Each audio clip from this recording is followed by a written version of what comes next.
On this episode of MythBusters, Lower. Adam and Jamie attempt to make the Earth move. Oh my God! And bring down this bridge when they test and build the mythical pocket-sized earthquake machine. Designed by one of the greatest inventors of all time.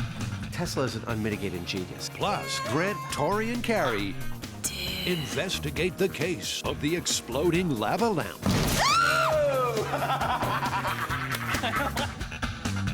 Who are the MythBusters? Adam Savage. Ants are all over my head, man. And Jamie Heineman. Gets me all worked up just looking at it. Between them, more than 30 years of special effects experience. That was heavy. Joining them, Grant Imahara. Go get him, boy. Tori Belleci. Somebody order some exploding pants. And Carrie Byron. Oh, God. They don't just tell the myths, they put them to the test.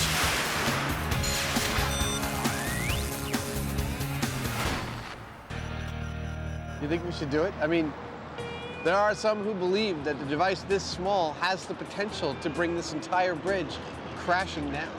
Yeah, sure, I'll hook it up. Okay, wait, give it back. We got to do a little bit of science before we get to the finale of the myth. And what science it is, because Adam and Jamie will be testing a mythical invention of the 19th century scientific savant, Nikola Tesla. With contributions to fields as diverse as robotics, ballistics, electricity, and magnetism, he's been described as the man who invented the 20th century. But his work has also fed speculation about death rays, mind control, and this harmless-looking handheld earthquake machine.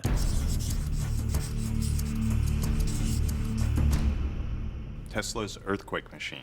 I read about this when I was like 19 years old.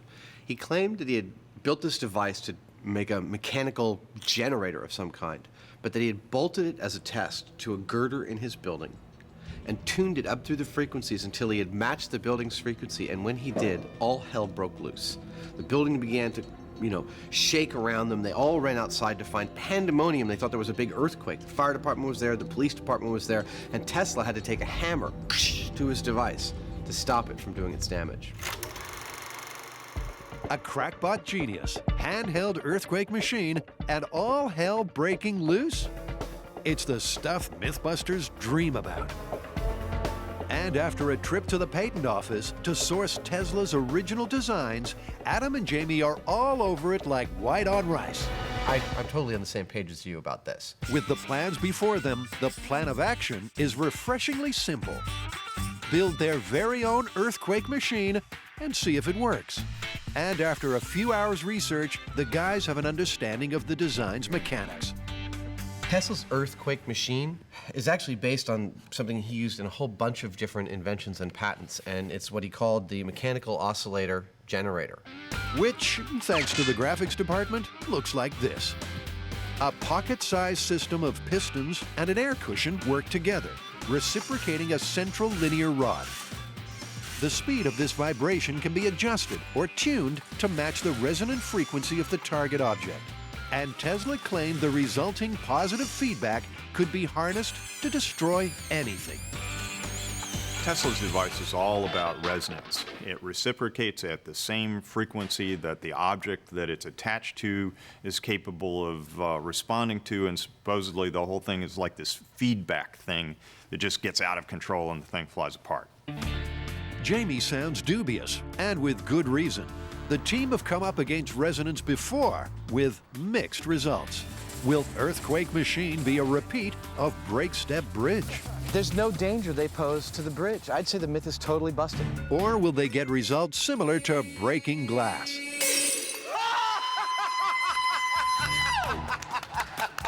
I did it! To harness the destructive power of resonance, Adam wants to build Tesla's oscillating earthquake machine from scratch. But ever the pragmatist, Jamie has found a shortcut. Okay, you ready for the oscillation? That's what that is. Tesla's device is actually very simple. All it does is reciprocate, and In fact, there's a very common device that everybody's familiar with called a jackhammer that does nothing more than that.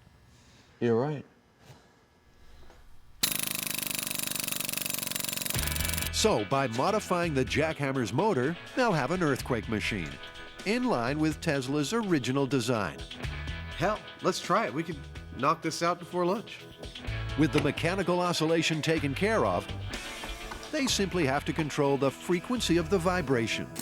I'm tuning it by adjusting the amount of back pressure on it. You're changing the frequency. And next, they replace the chisel from the jackhammer with a small rod. Then they machine the piston parts that will house the air cushion. And with just the air cushion to attach, there's time for a quick test. Anybody want to feel? Yeah.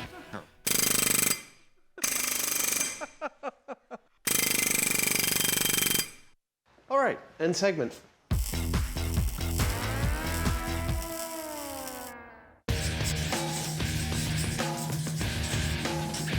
This myth is a really recent one, actually. It comes from 2004, where apparently a guy killed himself with a lava lamp.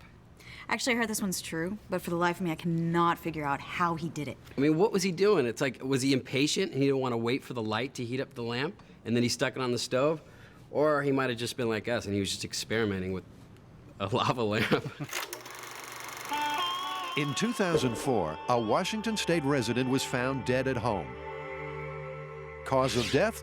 A large piece of glass shrapnel to the heart after a lava lamp left on a stove exploded.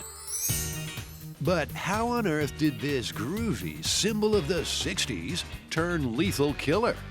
If anyone can get to the bottom of this, it's our very own MSI unit.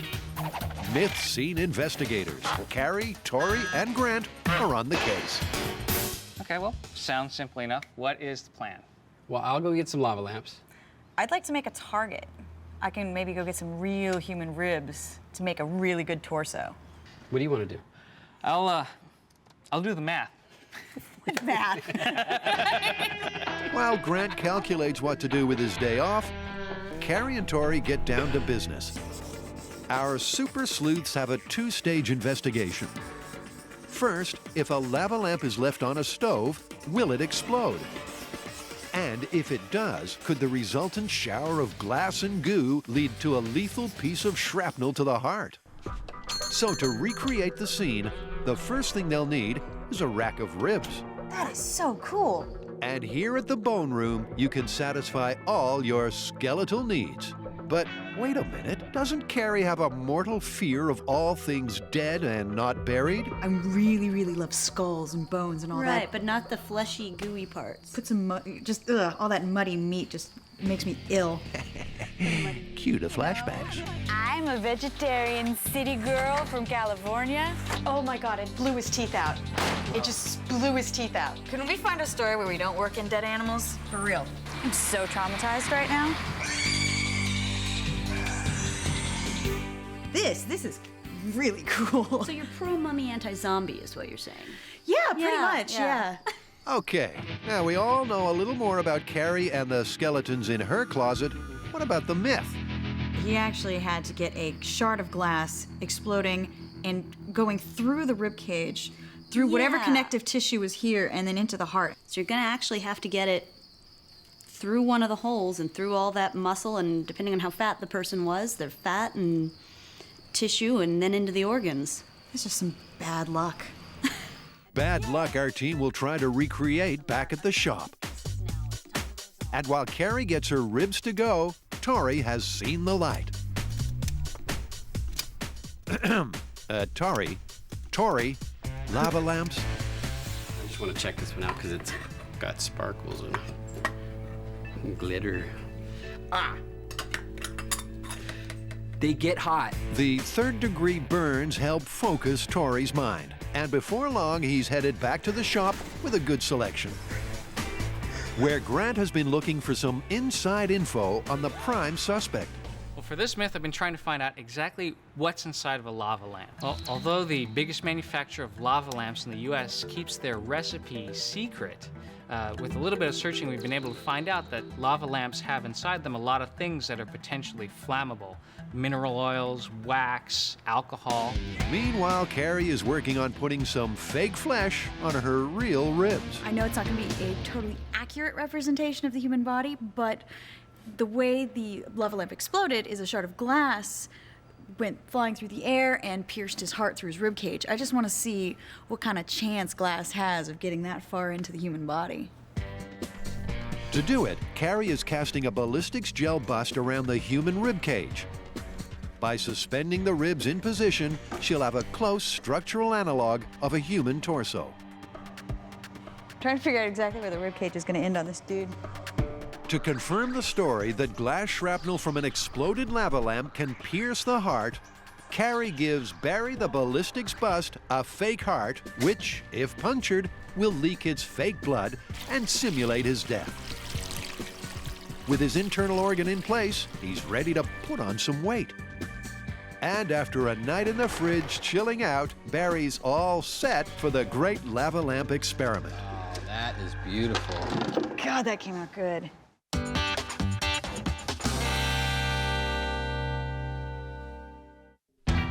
Adam and Jamie are testing the myth that Nikola Tesla built and successfully tested a pocket-sized earthquake machine. And after studying the patents and original photo of the device, Adam is hanging on Tesla's every word. I was experimenting with vibrations. I had one of my machines going and I wanted to see if I could get it in tune with the vibration of the building. I put it up notch after notch. Suddenly, all the heavy machinery in the place was flying around. I grabbed a hammer and broke the machine. Outside in the street, there was pandemonium. The police and ambulance arrived. We told the police it must have been an earthquake. I told my assistants to say nothing. To investigate these extravagant claims, Adam and Jamie are building a mover and shaker of their own. Based on Tesla's original patent, they've come up with this. We're about to fire up Tesla's mechanical oscillator. We promise that if this device works, we will use our powers only for good. You better watch out, man. That's going to make this whole building fall apart. That would be a problem if it did that, obviously, but I'm not worried. It's like 2 or 3 hertz. We need to increase the speed a little bit. Adam thinks they haven't nailed the spirit of the design, but Jamie just wants to move on. It's not working the way it's supposed to, because all we've got here is a piston going back and forth. The way it's described, one of the key aspects of it in Tesla's description is the air spring, is that... As far as I'm concerned, this is what Tesla described. You have minor variations. I don't think this is the device. You really have to separate out what your opinion is from the facts of the device. We haven't even come close here in terms of the frequency that it's moving at and that air cushioning thing. But the problem is, the air cushion that Tesla described as frictionless is causing friction and slowing the device down. This device isn't working. We could waste a lot of time on making something that works better than this one, but it's still not an efficient way of demonstrating the principle involved. The great and powerful Jamie Heineman has spoken. It's a classic MythBusters standoff. Adam wants due diligence, and Jamie wants efficiency. But like an old married couple, they soon compromise. I'm going to have another look at this device and see if I can't tune it to get it as close to Tesla's device as I possibly can. So Jamie gets to replace the air cushion with mechanical springs. And Adam gets the increase in top speed he wanted. Ooh, nice. Adam's happy and agrees that the switch to mechanical springs is in line with Tesla's ideas. He talks about the fact that the work that is being done by the air spring could be done by mechanical springs, and the only reason he prefers the air spring is because it has no inclination to break. You can feel that over here. Yeah, no, it's a real deal. Which means they can test it for real. Jamie carries a couple of these uphill every morning for 2 hours. But what to test it on? The reason we're going with a 2-foot bar is because that's exactly what Tesla said that he busted apart the first time he tried this out. For a long time, nothing happened, he said, but at last the great steel link began to tremble and finally broke. Crowbars could not have done it, but a fusillade of taps, none of which would have harmed a baby, did it. That's the kind of response we're looking for. Spectrum analyzer coming through. I am taping an accelerometer to this bar. This is hooked up to a frequency analyzer, which actually should tell me exactly what the resonating frequencies of the bar are, and it should also tell me when I've got it properly excited to the maximum degree. This is it. Tesla's earthquake machine will finally be used in anger. We're ready to go. Adam is monitoring the feedback. All right, I think you can go up. And Jamie, on regulator duty, is adjusting the frequency of the earthquake machine. You're at about 32. At 32 hertz, with the earthquake machine running at top speed, there's no sign of the steel bar resonating. My inclination would be, let's turn it up on full and leave it for half an hour. See if it actually, does anything to the bar. According to Tesla, it didn't happen instantaneously. What did happen was a failure of the prototype. My guess is if I put it back together, it'll run now for a little while. Jamie resurrects it, but it's not long before it dies again. This is like my worst nightmare. And again. We can't even get a long enough test to prove that it doesn't work. I mean, I guess we have proved that it doesn't work, but not in the way that we intended. It seems the mechanical springs Tesla said would have an inclination to break are breaking. And after a long and frustrating day, spirits, and quite possibly minds, are following suit.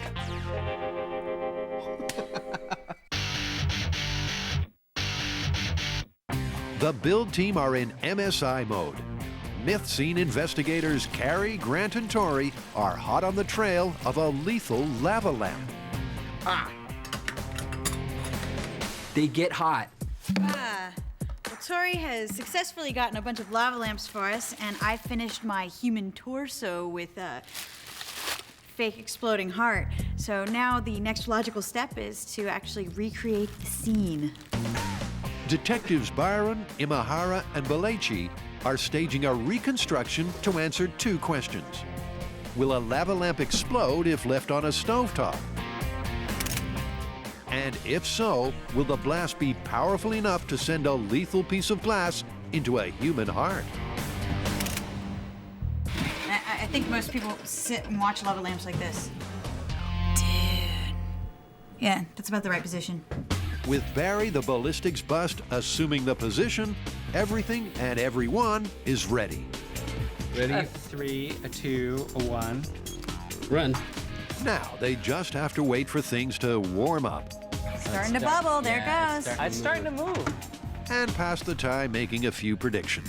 Underneath that little hat is a metal, like a bottle cap. I think that's gonna blow off first before the glass ruptures. I have a feeling this is gonna work. You got a high pressure situation inside the bottle. There's nowhere for that pressure to go except out. It's gonna turn that bottle into a bomb. Oh! Well, it didn't explode, but you were right. The top popped off and the bottom blew out. I call that an explosion. Explosion or not, it looked pretty dangerous. There was hot oil and wax erupting in a volcanic geyser. But no glass shrapnel in Barry the ballistic bust. Yeah, he's clean. Let's clear out till the smoke finishes. We didn't get any shards of glass in the bust. What happened was the cap gave way, released all the pressure, released all the liquid inside. And as soon as the liquid was gone, the heat from the stove actually shattered the bottom of the bottle. So we didn't get that explosion that the myth's talking about. No explosion means there are still plenty of loose ends in this story. But what is clear are the two reasons why you shouldn't put a lava lamp on a stove. The first is written into the safety instructions. Do not use any other means to heat up the lamp other than the bulb provided. And the second is this.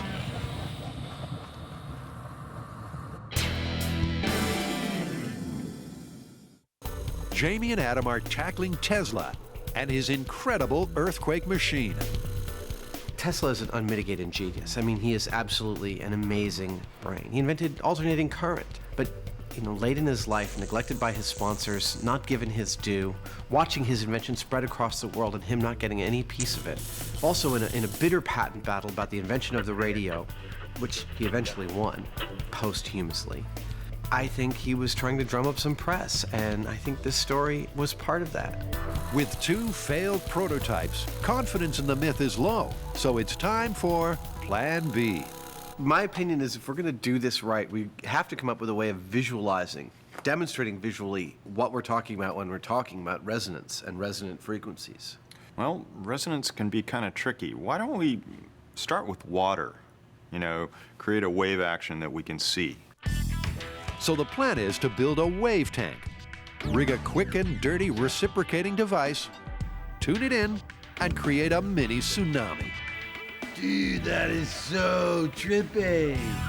What I love about this test is it really illustrates Tesla's theoretical ideas perfectly. When you push a kid on a swing, each of your pushes doesn't make him go all the way up. It's the sum total of them. You're adding energy each time. Dude, look at that. You hit a sweet spot again. Look at that's twice the sweet spot that you were hitting before. And that was a minute variation in speed. That is so cool. Like that was a difference on this meter from 1.5 to 1.6, and at 1.5 it was almost a flat calm. Right. At 1.6 it's starting to almost bounce out of the chamber. In some states, when there is no harmonic vibration between the oscillation of the ball and the way the water waves are moving, the ball can move up and down and the tank just stays totally level. And then in other configurations, when we hit a harmonic vibration, the ball's moving up and down at just a minutely different speed, but the waves are going like this. Yeah. And that's just exactly what we're doing, or what we're trying to do in the steel. Re-energized with all things Tesla, Adam and Jamie decide it's time to get back to the earthquake machine. Our first air-powered jackhammer did not work. We just modified it so much that it began failing in ways we can't fix. We looked at getting another one, and Jamie has an air-powered auto tool for hammering. Hold it down. That's pretty fast. This is 10 times better than that. It's smaller. It's not so much of an impact tool when you don't have the tool in it. We can back pressure it with the air cushion that we were looking for from the beginning, and it can fit in your pocket.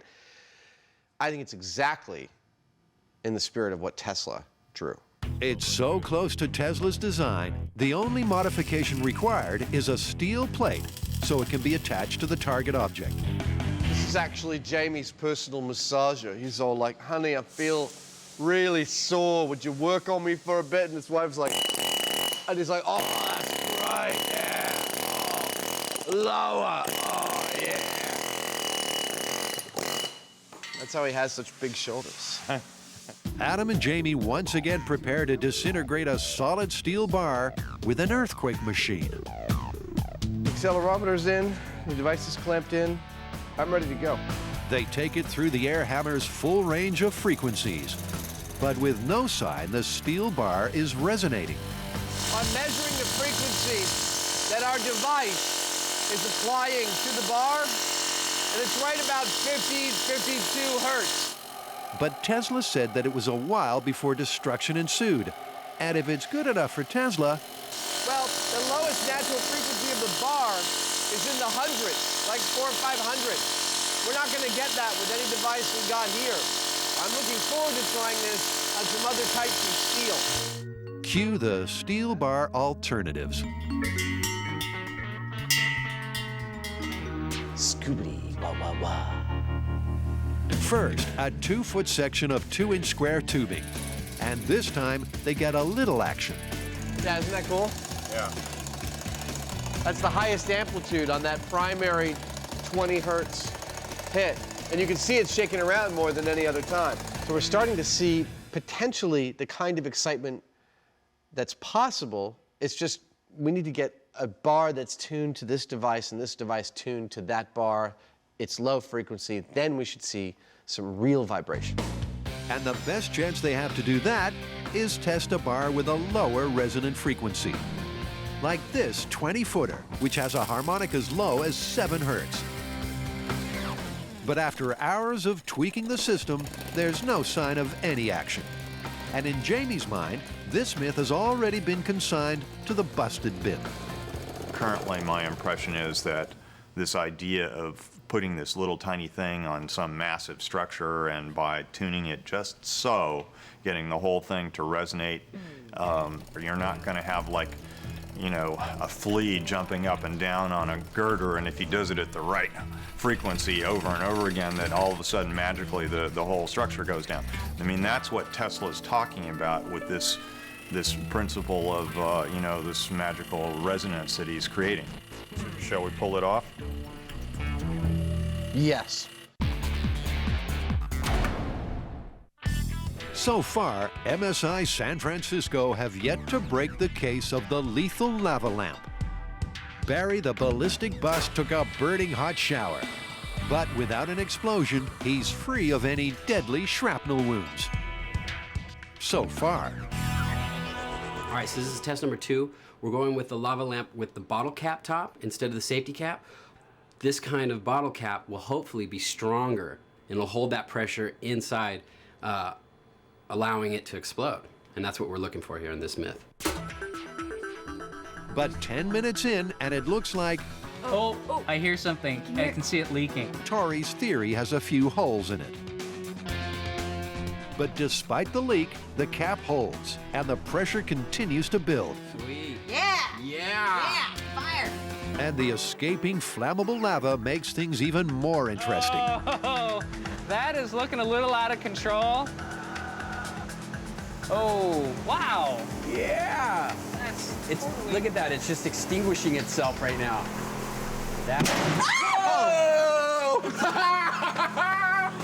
Okay, that was an explosion. Was awesome! Yeah! With the explosive potential of the lava lamp confirmed, our team of forensic investigators check out the scene and, more importantly, Barry. The bottle has completely disintegrated. Here's a small shard of glass. I mean, How deep was it? It was just surface. Based on what I've just seen, I absolutely believe that this could be lethal. I mean, the amount of energy that we got out of one of these bottles with no modifications whatsoever, this is right off the shelf. That's a lot of energy, and I think that that could definitely blow a piece of glass right into your heart. And to prove it, all they have to do is cook up some more explosions. 20 minutes, we start getting fire. 24 minutes, we start getting... It was like right on cue.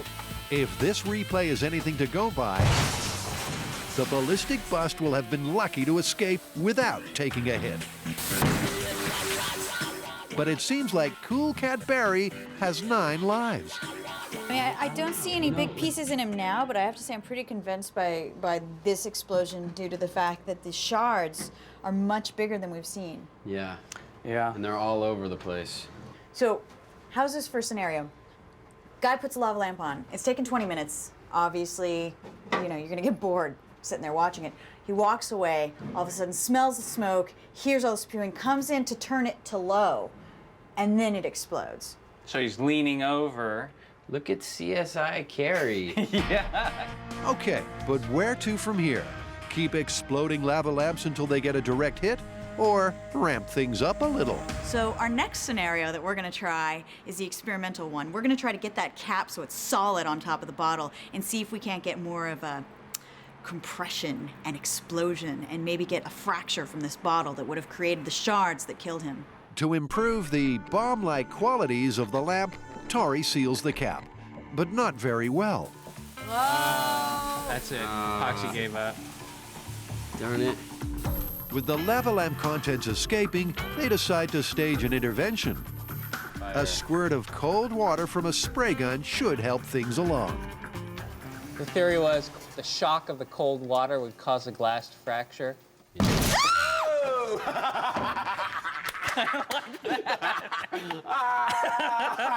Look on your face was priceless.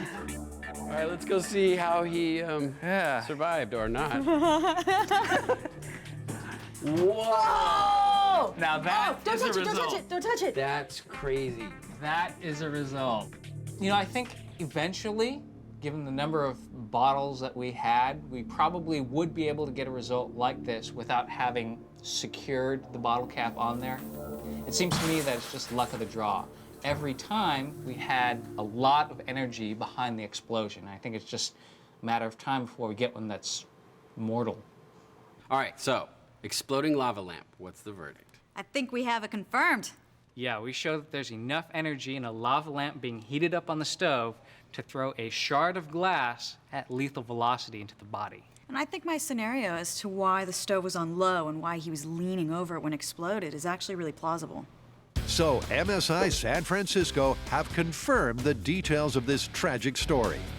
And if this isn't a warning to always read the safety instructions, nothing is. But the kitchen pyrotechnics ain't over yet. You know what? I don't think we can stop right here. One, we haven't had enough explosions. Two, there are a lot of products that people might be tempted to heat up on a stovetop, like a can of beans. I could go with that. What about, like potted meat? That's in a can. There you go. Baby formula. I mean, there's a lot of things we can keep testing. Yeah. You know, as a public service to our viewers. Exactly.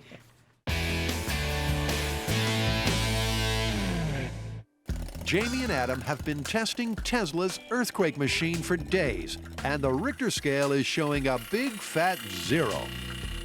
There have been a few good vibrations, Scoobity, wah, wah, wah. but certainly nothing like the results Tesla boasted about in his twilight years. After a lifelong feud with Edison and in deep financial trouble, the Serbian-born inventor made some outrageous claims. He was still producing great work, such as the first principles for radar, but he also suggested he could build a death ray capable of destroying 10,000 enemy airplanes. And of course, he famously claimed that with a few well-timed explosions, he could split the Earth in two, like an apple. But Tesla's claims and the results so far are a world apart. So we're a little bit stuck because the designs that Tesla drew out don't seem to really work too well. I mean, we might eventually get there, but I understand Grant has a device that might speed things up a little bit. Okay, you ready? Here we go. Okay. That's it, Jamie. That's what we wanted to build. It's an electromagnetic linear motor, and Tesla will be smiling in his grave. This is precisely what Tesla's describing in his patent. I mean, he says he doesn't care exactly how you achieve that movement, but that it's frictionless. You could potentially do it with a magnetic coil, even though he suggested an air cushion. I mean, this is it. This is it. This is not dissimilar from Jamie's morning workout routine. Amazingly, Grant turns out to have in his possession for an outside consulting gig exactly the motor that we need. It's driven by magnets, which Tesla posited was possible and a reasonable way to do this machine. I cannot wait to get going on that thing. Grant's actuator is so perfect that with a simple clamp to the 20-foot bar, it's ready to go. Now we're getting something here. Yeah, it's starting to rock. With a computer-controlled accuracy of 1/100th of a hertz, something Tesla could only dream of, I got something. they're having much more success fine-tuning Grant's almost frictionless motor to the steel bar's natural frequency. That's gonna make it fall off. It's losing energy when it's dropping. Put your foot on it and stop it from hopping up and down. Let's see if we can build the energy. I mean, Yeah, look at that. yeah, see? God. Holy criminy. Dude! My box, let's stop it. Okay, stop it. Stop it.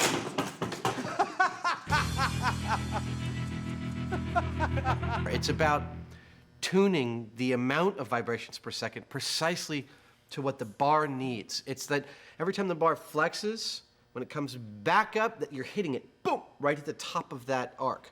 And again, it goes back down, it comes back up, and bang, you're hitting it right at the top of that arc. That timing is absolutely critical to this. And we saw that once you get that timing right and you eliminate the ability of the bar to move and bounce and lose its energy, the deflection was just diabolical. I can't, with all my weight standing in the middle of this, deflect it as much as it was being deflected by this actuator, which only weighs, what, like 5 pounds? Well, we got some results from our first test, but we didn't get anything like what Tesla described as far as this atom-by-atom destruction. And he said one thing he did was bolt it to an iron bar, and the other thing he did was bolt it to his building. And maybe we're going to get a lot more response out of this device if we bolt it to a scale model of Tesla's actual lab. Let's build a scale version of 48 East Houston Street, where his lab was, and try the device out on that. So, scale testing it is. And a quick research break ensures they have accurate mini blueprints, not just for size, but also structural integrity and material strength. Then, with judicious use of the fast forward button, Adam and Jamie have a replica of Tesla's lab built in no time at all. I'm gonna suffer for that tomorrow. We have our 1/6 scale version of Tesla's building. Now we have to have a 1/6 scale of Tesla's resonator. This microcassette recorder fits the bill perfectly. And once it's attached to one of the scaled-down steel beams, they're ready to go. We should match the oscillation of your device to the sound of this thing rocking back and forth, then we'll get really close to the resonant frequency, okay?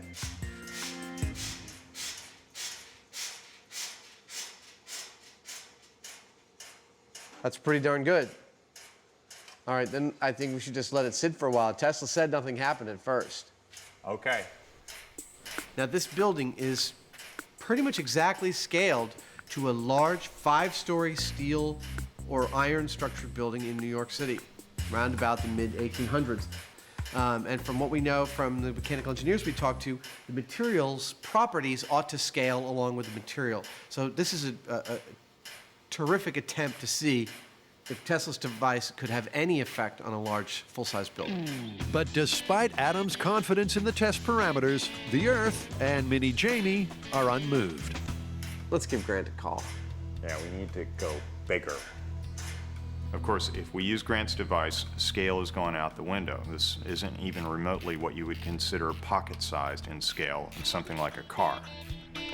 But even with the scale equivalent of an oscillating car and hours of tuning and tweaking, there's no evidence of destruction. And Adam and Jamie find much the same when they look into the official geological records.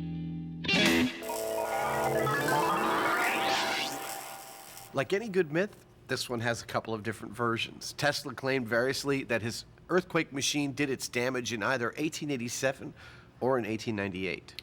Well, I looked through the USGS records, and there was, in fact, an earthquake in 1887 in New York State, but it wasn't in New York City, so it couldn't have been Tesla's. And in fact, there was an earthquake centered in New York City, but it was 1884, a full year before he moved into East Houston Street. So the myth is on extremely shaky ground.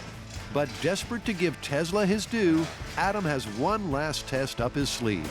I think that it's the final piece de resistance of this myth. We take your linear actuator out to a big steel structure like a bridge. We try it on that. Then we can call this one busted. You get me the bridge, I'll be there. Tori, Grant, and Carrie have solved the exploding lava lamp mystery. But MSI has case files on a number of other stovetop myths. Are there more products lurking in the kitchen cupboards that can kill? And if so, what are they? The team won't rest until they find out. So this is the classic story of somebody has a tin of beans. He doesn't have a bowl, so he's going to decides he's going to heat it up straight on the stove. Forgets to open up the lid. The pressure builds, and it explodes. I think you're right, dude. Beans. Not as exciting as the lava lamp, this can of beans. But where there's heat, beans, and pressure, there's always an explosion. Oh, dang it! That was disgusting. Disgusting, but I bet you want to see it again. Oh, this is so gross. Look at that. Oh my God, it's in the shape of a can. Awesome. So the pop top popped, and there was a stinky eruption. But it wasn't exactly lethal. Next. Okay, so this time we're gonna use a bigger can of beans. It's the kind of can that you actually need a can opener to get into the beans. So it doesn't have the pop top with the little tab. So hopefully it's gonna take a lot more pressure to make this explode. The heat's on, so all they've got to do is sit tight, wait for the boom, and avoid getting arrested by the pun police. Been there. Yeah, Grant likes being safe. This has been the funniest day. The unbearable likeness of Bean. You've been warned. Hey, Tori, what's been going on?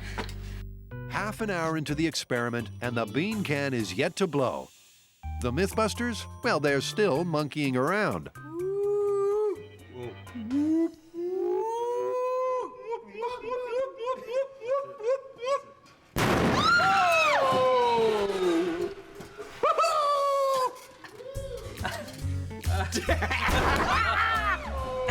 Oh my God! I can taste beans in the air. Yeah. Now you see it, now you don't. I mean, this could potentially kill you. Yeah. That's like a little cannonball of beans. Next, it's a pop gun of potted meat. You were right. Look at that. It's in a block. And it's cooked. Let's eat. What do we got next? Well, the list says a mortar of milk. It doesn't look too aggressive. It looks like it's just slowly leaking out. Oh! Nice. It was a milk rocket.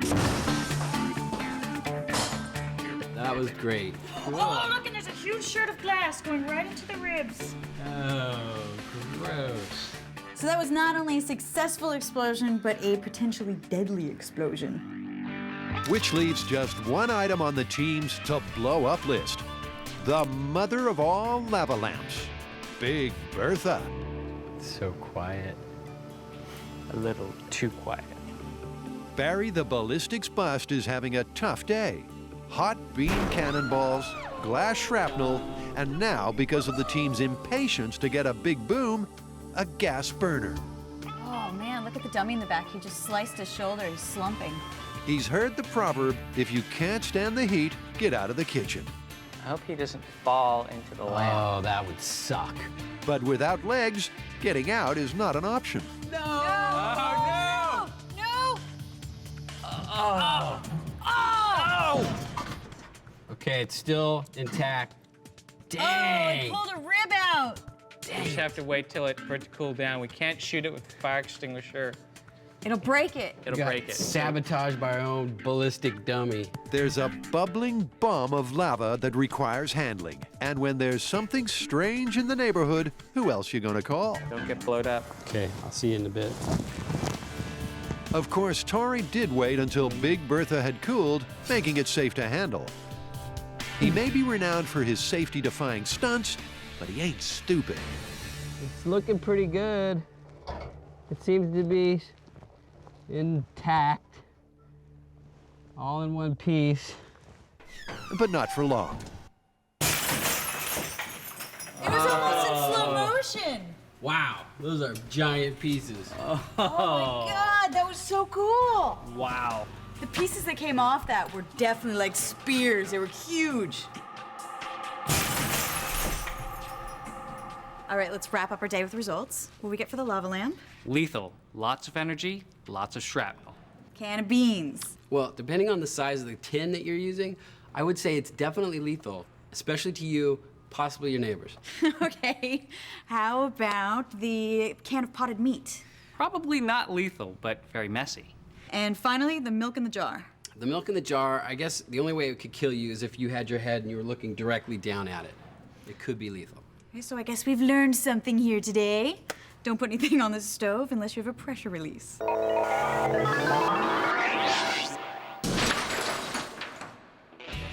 Tesla's earthquake machine has proved to be a test of Jamie and Adam's patience and working relationship. But Adam has insisted they try one last experiment. You get me the bridge, I'll be there. And what a bridge. We're on the Carquinez Bridge. Now, this is obviously a huge steel structure. This was built circa 1927. So as far as a resonant steel structure, this is it. It's quite the structure. It is. It is an awesome structure. But when Adam said We promise that if this device works, we will use our powers only for good. he was lying, it's time to use Tesla's device to bring the bridge down. This is intense. Woo. So all they need to do is find a good spot to attach their earthquake machine, turn it on, and tune it in. There she goes. There it is. The oscillating machine is oscillating. Increase the amplitude. And now to tune it to the resonant frequency of the bridge. If they can do that, this giant steel structure will be a pile of rubble in no time at all. Whoa, oh my God! No, I'm just kidding. Keen-eyed observers will note the guys are actually standing on the bridge they're trying to destroy. Confidence in Tesla's machine isn't exactly sky high. Now, neither Jamie nor I has gives a high percentage to anything occurring out here. Nonetheless, I mean, MythBusters is nothing if not a compendium of ways in which Jamie and I have been wrong. Jamie, come here, feel this. Come here. I feel a vibration that is oscillating here. I'm going to freeze it and see whether it stops, okay? Okay. That's kind of cool. And Totally stops here. That's freaky. All of a sudden, this myth is giving Adam and Jamie a good vibe. And it's not the traffic, because that's on a completely separate bridge. It totally feels like the whole structure is ringing to that hertz. Hold on, I'm gonna go down the ways and see if I can feel it over here. I can totally feel it over here. Wait. I can totally, yep, there it goes. But the best is yet to come. After some more tuning, they find a sweet spot. hold the phone. Oh my God. It feels like a big semi-trailer truck is rolling right by us right now. And that's only 6 pounds of weight moving 25 times per second. It actually makes me a little concerned, believe it or not. I'm totally startled to come out here and find this thing vibrating at the correct frequency to be felt hundreds of feet away from the source. That is totally amazing. Did not expect that. We were ramping the same weight and the same kind of amplitude of vibration through the whole range of frequencies. And, you know, yeah, there's a little vibration, but then I hit that one spot, and all of a sudden it's like, hold on, you know, this is different. Something different was going on with that exact frequency. And, you know, and as a result of that specific frequency, that specific tone that we're getting, this entire bridge is vibrating. Yeah, you can see it. That's over 100 feet away. Dude, that's 6 pounds. I know. I'm a little spooked. It's official. We have 2 spooked MythBusters and some unexpected results on our hands.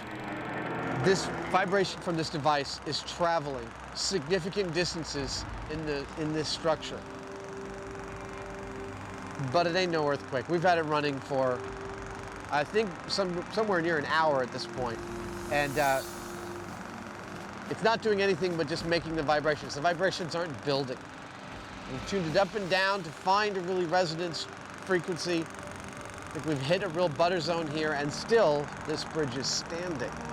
Do you know that some people think that Tesla was sent back in time from the future to give primitive man the gift of electricity, and that he was an inspiration for Mark Twain's story of Connecticut Yankee in King Arthur's court?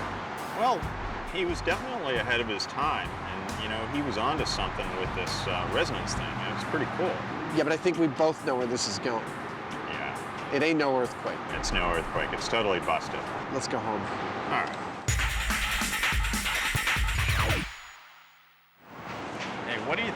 put a couple 100 pounds on that sucker.